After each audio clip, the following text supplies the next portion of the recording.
Thank you for joining us, everyone, for another episode of Live by Heart Today, with your hosts, Dawn Spiegelberg and Wendy R. Wolf. Hello and welcome to the Live by Heart Today show number 16. This is a show designed to help you navigate change, uncertainty, and the new world we found ourselves living in. We'll talk a little bit about science. We'll talk a little bit about how our body works. We'll talk a little bit about intuition, and we'll talk a lot about transformation. Our theme for today is Choose to be Captain. And with me for today's Heart to Heart is Wendy R. Wolf, Professional Transformation Facilitator. there couldn't be a better topic as far as I'm concerned, choosing to be captain. Honestly, it's changed my life. Like, I never imagined I'd be anywhere near considering myself captain of my life or soul. And I'm still in process, of course, but it's so central to my soul practice and so central to the results of that. And I believe it is for you too, Dawn. And to be able to share that this is possible is such a gift.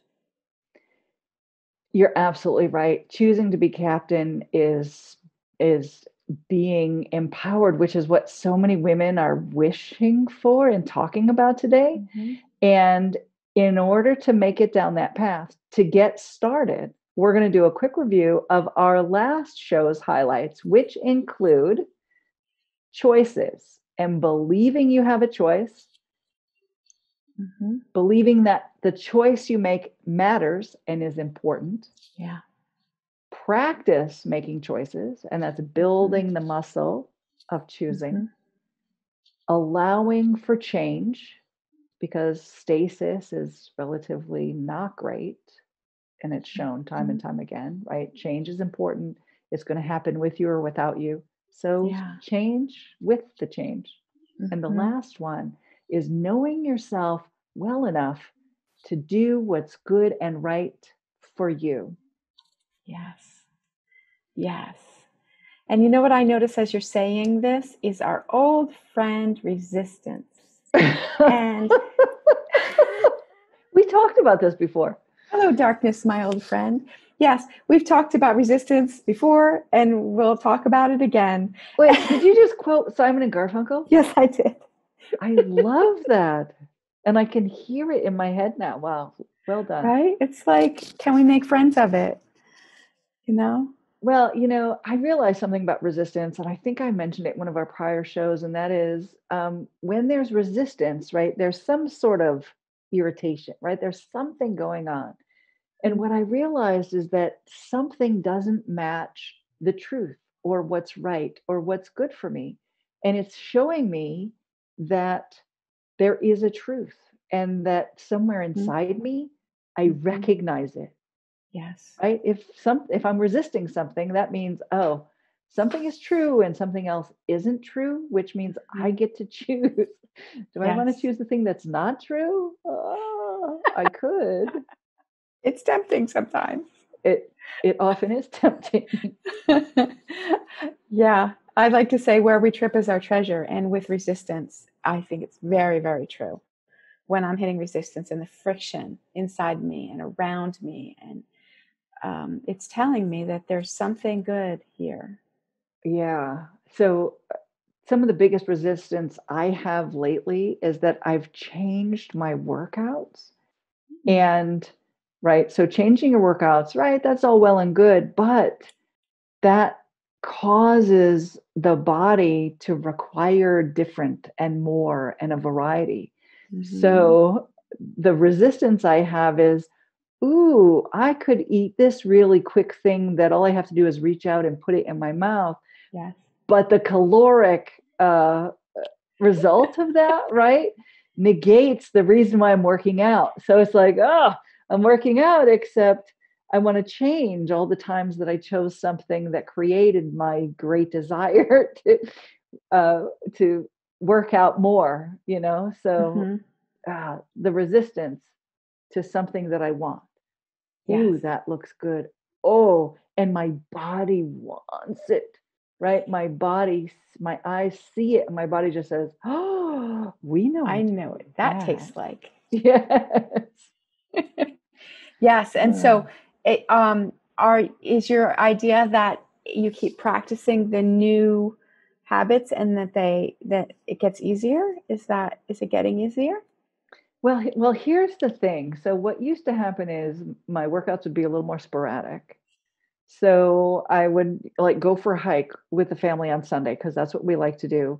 But then Monday would roll around and Tuesday would roll around and I wouldn't do as much, right? Because hiking for an hour and a half or 2 hours, right? That's energy right there. Mm-hmm. So we do that on Sunday. And then on Monday, I'd be like, oh, I need more calories because I did all that working and my body craves it. But Yeah. then I wasn't continuing to burn calories. And then Tuesday would come around and I wouldn't be quite as hungry, but I'd still have that, ooh, we could eat because we hiked, right? And that was a negative outcome. That wasn't beneficial. So what I did was realize, oh, if I'm going to do a hike on Sunday, I know I'm going to be hungry on Monday. So I'll also work out a little more. So I might eat a little more, but also work out, make sure that I work out on Monday. So it doesn't become, more calories than what I'm trying to burn. Mm-hmm. So you're It's all finding negotiation. balance and Yes, negotiation, balance. Yes. Yep. Speaking of eating, speaking of delicious food, I was noticing from our last conversation last time that there's this great distinction that I learned from Landmark Education. And they call it, I'll just say what it is, which is they say chocolate or vanilla, choose, right? And we choose. And then last time we talked about like maybe we have to do a coin toss or whatever to have us know what we really want. Or I was saying sometimes I like to just jump in water without knowing, right? I'm choosing to step in without knowing. But anyway, chocolate, vanilla, choose. They go through this thing. And then they're like, okay, vanilla, choose. And that's the harder thing. It's like there only seems to be one choice. Oh, it's raining out. Okay, I choose raining out. Oh, it's 95 degrees today. Okay, I choose 95 degrees. I'm not going to fight 95 degrees. I'm choosing it. Right? Or you could decide to stay inside. Yeah, but one or another, it's 95 degrees out. That's true. That's a really good point. I'm not in Alaska. Well, maybe this is a good time to talk about, when you feel like you're a victim, you don't feel like you have a choice. Exactly. So if it's 95 degrees out, then I'm going to say, coming from a victim mentality, I'm just going to say, oh, it's 95 and it's 95 and it's 95 and it's 95. And it's happening to me. It's 95 and it's happening to me. It's raining and it's happening to me. Right. Instead of choosing it. My hair gets bigger and I have to put on my raincoat, which messes up my hair. And then I got to get the right shoes because I don't want to get my nice new leather sneakers wet and covered in, water and salt. And then the dogs are going to get wet when I take them out and I have to dry them off and there's mud on the floor, right? Like, look at all that problem with rain. Yeah. And that's just the beginning. And can I choose that? Oh, rain. Yay. Yeah. I chose rain, right? It's really life-changing. I'm so glad we're talking about this because I just realized in talking about rain, and my coat and the right shoes and the dog's feet are wet and I've got to wipe the dogs and their feet and, mud in the house. I realized when I have this idea that there's not enough time. Yeah. That's when I can't choose the rain. Yes. Oh, I've got this phone call in 2 minutes and the dogs, I had to let them out, but the other one went over and the kids asked me to make lunch, right? Like all these things want me. Yes. And so the damn rain, because now I've got to take the time for the dogs, right? And I can't choose it. Right. I can't choose yes to the rain because there's some other time problem I have in my head. Yes. But I'm the captain of that ship now. I'll say, okay, I'm just going to jump in and say, Yes. since I've been practicing heart coherence, right? And that's the live by heart practice that we're talking about, practicing neutrality, practicing choice, practicing to breathe, practicing to make a response, right? Whatever response we want, all these things, being in nature. And aligning with how your body works. Yes. Living that way has completely changed me and time. I have so much time now. I mean, it just doesn't seem to make sense because it's not like I don't still have all the same things, but I'm freed from the shackles of time because I practice heart coherence and I live by heart. It's like somebody gave me a bucket load of time. Wow. Yeah, yeah. Wow, that's a selling point. Go see Dawn. Well, so perhaps I should talk about this because I think I got a lot of that pattern from my dad. Right. And I mentioned, Sunday morning, it would be time to go to church. And he'd say, we've got to check the oil in the car. And my mom would go, whoa, no, we've got to go right now. Right. So he was constantly like chasing the season. What season was it? Oh, we've got to do this in the winter. And oh, this has to be done in the spring. Plant those seeds so the garden will grow, but we don't have enough time. Right. So there was always this, and I learned it. I learned that slog. Time is going to happen and you never have enough. And now I'm free of it. Well, it's a victim picture. It's happening to me. Time is happening to me and I don't have enough and it's happening to me. So that's a conversation a lot of us are in. Yeah. Time just keeps happening to us. I was a victim of time. Yeah. And now you're not. And wow, like please talk just a little more because this is so useful for most people. So knowing that I have a choice was a really big deal, right? When you say chocolate or vanilla, choose. And then you say vanilla, choose. My brain says, whoop, what's my choice? Right? My brain now is looking for choice when before it would say vanilla. I don't get a choice. If you're giving me vanilla, I don't get a choice. Right? Yes. But the truth is I can choose vanilla or I can choose not to have vanilla. Yes, you can. Or I can choose vanilla and then steal the chocolate from behind their back. Yeah, or put sprinkles on it. Right. Or trade with somebody else.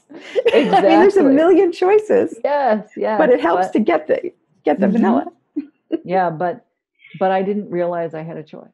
I didn't realize it. And it sometimes it heartbreaks me because, I was having children with this mindset. And so they learned parts of it too. But the good news is they're also learning that time can be their friend, right? They're learning from me even as we speak. Oh, they're sponges. Yeah. So objectivity, super important. Yes. Knowing that you have a choice, super important. Yes. Practicing choices. I didn't used to know I had a choice. And then once I realized I had a choice, I had to keep practicing because I would fall back in the old ways. I don't have a choice. I've been practicing more and it's brilliant. It's brilliant. And then knowing that change is going to happen. Oh, 2 days ago, it was raining outside. And today the sun is shining bright, right? Yes. It's going to be different every day. Yes. Yes. And something I noticed, well, I've seen this a lot in, because I read energy and I see this picture a lot about somebody looking at the closed door, right? That's a picture of vanilla. I don't want vanilla. Vanilla. I don't want vanilla. Right? Just sitting here begging the door to open like you're a dog and you don't have hands.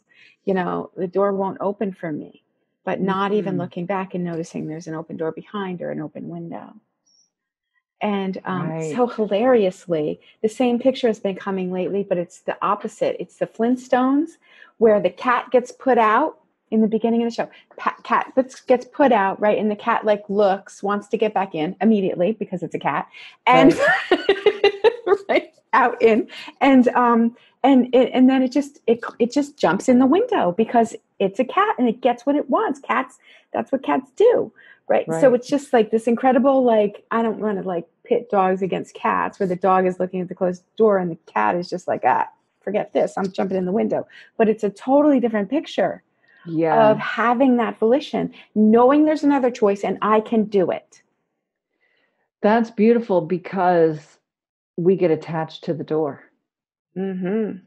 We just think that's the only way. Yes. And And it you sit sounds, there. yeah, it sounds irrational, right? Like we're like, it's so easy to see the other person. Oh, you're just sitting, you're begging at the closed door. Will you stop? Right. But it's hard to see for ourselves. So I'll say at the turn of this year, I started to notice that a little before that, around solstice, I was starting to notice I'm suffering in a way Hmm. that I never noticed I had been. It was like I started to notice the water I was swimming in on a Hmm. whole new way.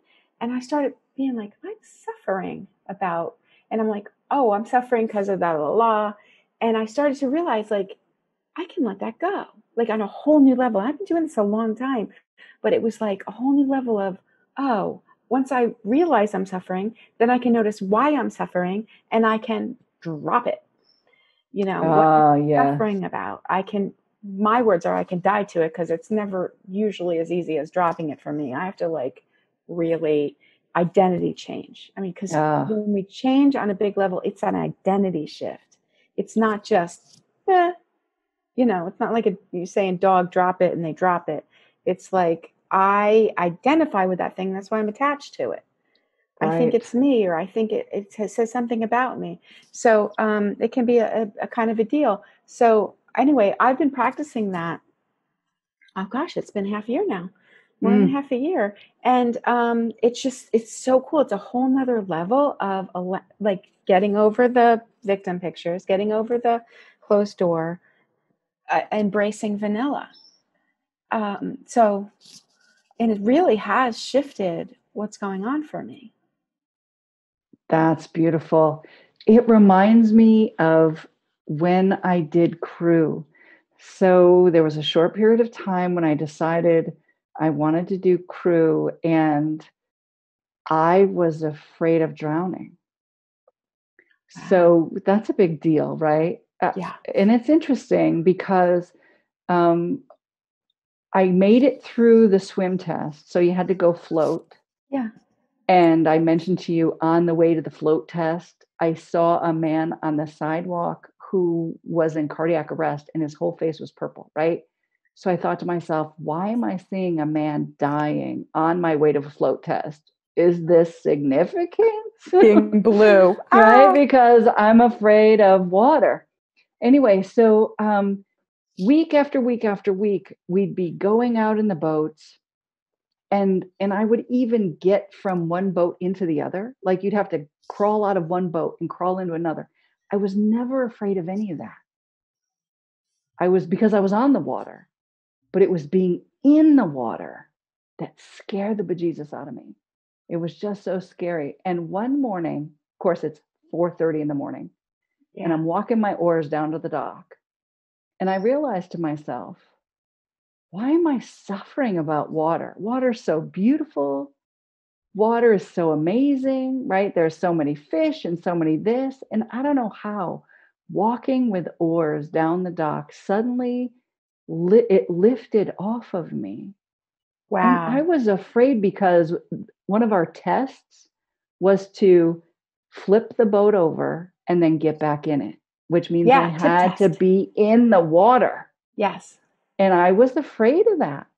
But that morning, I just somehow let it go. I was no longer a victim of some idea about water and me drowning.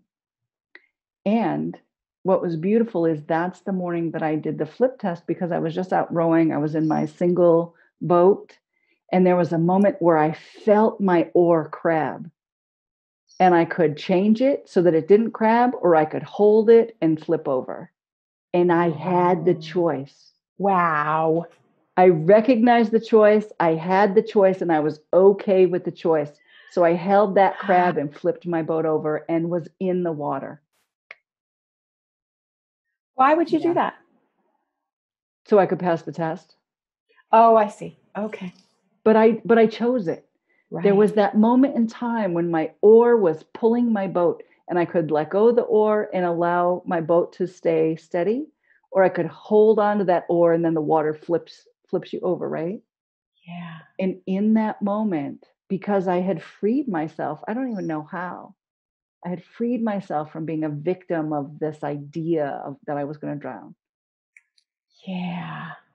It was amazing. You know, I have a friend who went through extreme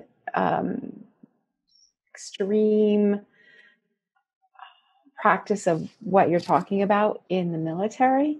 And I think it'd be really cool maybe if we interviewed him, right? Ooh. About like these kinds of things, like really choosing to, I'm not going to give it away, but really choosing to face some really intense stuff. Yeah. That would be cool because, you know, we're talking about this being captain of our lives, but it's in the context of relationships.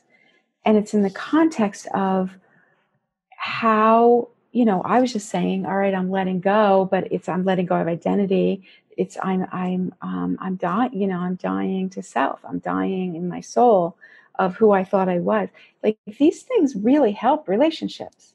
Yes. It's so easy to get caught on, I agree with you, I don't agree with you, I like what you're doing, I don't like what you're doing, I blah, blah, blah, blah, blah, right? And everybody's identifying with their own point of view, and it goes south like an anchor. So easily. So easily. Yeah. Right? And everybody's attached to their own point of view, and you're going down. So with these things that we're talking about, then we have a choice. We can have a choice about what to fight about. Yeah. And what's not worth fighting about. We have a choice to let them be them and let us be us. What you're talking about is a state of mind. So a state of mind, I'll just mention this. So having a state of mind, and I'll explain my state of mind. My state of mind is that I'm married and that I'm staying married. And I'm not choosing divorce as an option. So that's my choice. Right. I'm choosing that divorce is not an option for me. Right. Vanilla, choose. Yes, vanilla choose. Marriage, choose. This is it, dude. Right? Yes. So the beautiful thing is when we get in disagreements or an argument or we don't agree, my state of mind is that no matter what happens, we're still married. Yeah. And that's security for me.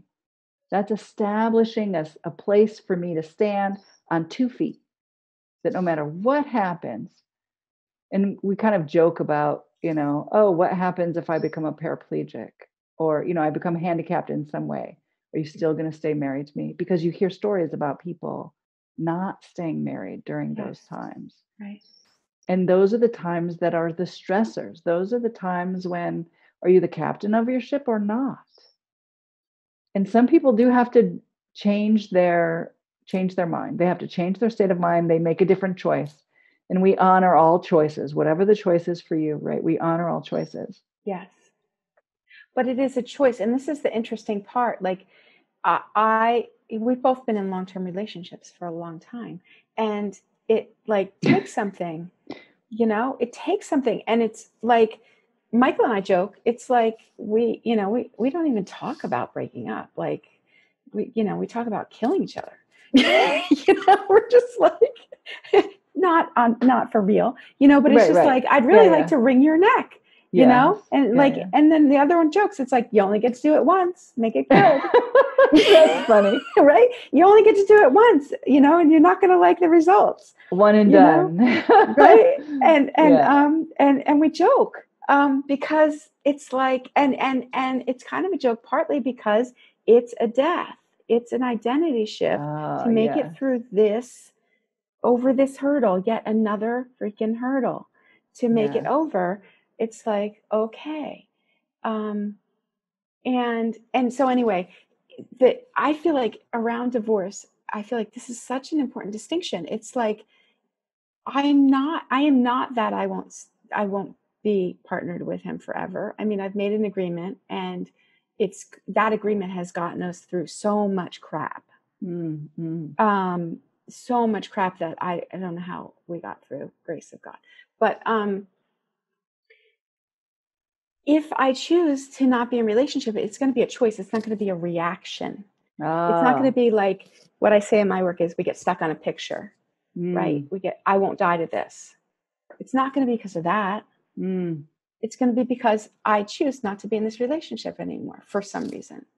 Right. Which is really different than he did it to me. And powerful, because today you're choosing to be in relationship. I'm all in. Yes. Okay. With that, we're going to take a short break. And thank you to our sponsor for making the show possible. Hooray! Hi, and welcome back. We're talking about being all in relationships and choosing to be the captain. We were just talking about the option of marriage and the option of divorce. And right now, both Wendy and I are choosing not to get a divorce. We're choosing to be all in. And what that means is we're accepting what comes with that. So sometimes accepting it means you're going to be in argument, you're going to be in disagreement, and other times you're not. Sometimes you're going to feel close, and sometimes you're going to feel distant. And that's accepting what exists. But underneath it all, we've decided to be all in. We've made the choice to be the captain. And for right now, this is the choice we have. And this is the choice we made. So we stand by our choice. And that doesn't mean we're going to choose something else at another time in the future. But for right now, we're all in. Mm-hmm. Yeah. And you're reminding me of what I didn't realize until I was in a really longer, decades relationship, is that like we really do go through these huge cycles, these huge waves of, oh, it's like this, and now it's like that. And, now the intimacy is higher, now it's lower. Now the experience of really being in love is high, and now it's really low. And it's okay. Yeah, those are seasons of marriage. It's so great to not be in the beginning where like somebody drops a cup and it's over. The Seinfeld jokes of like, she laughs funny and it's over. It's like, whatever. Her hair looks bad in the morning, so it's over. It's like, it's just really nice to like have the momentum and the trust and the commitment to not trip on molehills. And if you do trip on a molehill, it's not the end. You just brush yourself off. Right. It's not the end. You look for that mole. It's really good. And it's not just in partnerships and marriages or whatever you call it. It's in all of our relationships, with our parents, with all our long-term relationships. I feel like. That's a really good point, because I hadn't thought about this before, but I'm in a long-term relationship with my sons. Uh-huh. I don't think about that. I don't think about the fact that I will always be their mother. And I think it's because I look at them every opportunity I get. I look at them and try to see how they are in this moment and what they need. Right? Like, I don't treat my 15-year-old like he's 2. He hasn't been 2 for 13 years, right? Yeah. But I recognize that sometimes he just does want me to make him lunch. And I made him lunch every day when he was 2, right? So there are things that are similar, but I don't treat him like a 2-year-old, even though he might want me to make lunch for him today. And he's capable of doing it. Yes. So that's interesting, because on the one hand, women might feel that they're victims to their families. It's and on easy the to other, do. Oh, that's true. That's true. And on the other hand, I make a choice. Like some days I'll say, nope, got a meeting, you're on your own. Yes. But other days I'll say, oh, I would love to make you grilled cheese today. Aww, it's right? so sweet. And then I do it and I say, here it is, and it's ready for you. And then, Yeah. it's a choice. Vanilla. Yeah. It's such a blessing. Your boys are old enough now that you can, it's like you're on your own, figure out lunch. And it's just so sweet to serve them. Yes. Yeah. And they say thank you, right? Yeah. And it always tastes good when somebody else makes it. You know what you're reminding around relationships and change and growing up? I notice it in other long-term relationships. Like I notice it with my parents. I notice it with my friends. I notice it with Michael, my partner, that the whole relationship and all we've both done together and who he's been or they've been over time, who I've been, it all is here now with now. Right? Like he's like, his hair's growing because he hasn't been able to cut it in like 4 months or something. Right. And I'm thrilled to death because when we first got together, he had these beautiful curls in the back. I mean, to die. Beautiful curls. They would hang out the back of his bike helmet. I would follow him anywhere on my bicycle because of these beautiful curls. And they're coming back because he hasn't cut his hair. And it's just like, oh, I remember those curls. Even though I haven't seen them for 22 years or some ridiculous thing. You know, like it's so great. But especially the children. Like I don't have children out of my own body, but I've been blessed to help raise several sets of children. And like those children that I'm in love with, right? They're like my children in my heart. They're still 3. They're still 7. They're still 10, even though they're adults. You know, there's a part of my heart that, and to allow them to change. Like for them, they're big. They're grown up. Yeah. Right. And I have to relate to them like that. Yeah. You know, even though every now and then I'm like, I love you, honey, you know, and that's okay. But in my heart, they're all the ages, which is such a blessing. Yeah. In our last few minutes, I just want to take a moment and bring this around full circle, because we talked a little bit about, you know, this victim mentality and how that prevents us from being captain, right? And making choices. And one of the questions when I'm in the middle of feeling like a victim, like, why is this happening to me? It's raining. I've got to put on my raincoat. The dog's feet are wet and muddy and I've got to dry them off, except, you know, the rain is happening to me. Why is it happening to me? Can we talk about answering that question? Answering the question. Why is this happening to me? Why is it happening to me? Oh, it's happening to me because I don't recognize vanilla shoes. That's the whole answer. It's happening to me, and it's a matter of shifting. You know, my teacher in my training, I had a long, deep training before I started doing what I'm doing. And I got so hooked. I was very ill when I was as ill with chronic illness when I was doing it, et cetera, and challenged in many ways. And she would come in and she would say things like, I only do what I choose to do. And I'd want to kill her. You know, like I was like, how do I get that? Right. Because a lot of stuff was happening to me that I didn't want happening to me. And I was feeling like there was nothing I was doing that I wanted to do. Like, right. Like it was just awful. And I, you know, I'm not there anymore. It's been, you know, about 18 years since that happened. And now I'm like, oh, now people can hate me because I say that, right? Like, it's just like, I choose what happens in my day. I'm not doing anything I don't choose to do. That's beautiful. So it's as if you transformed, why is this happening to me, into, why is this happening for me?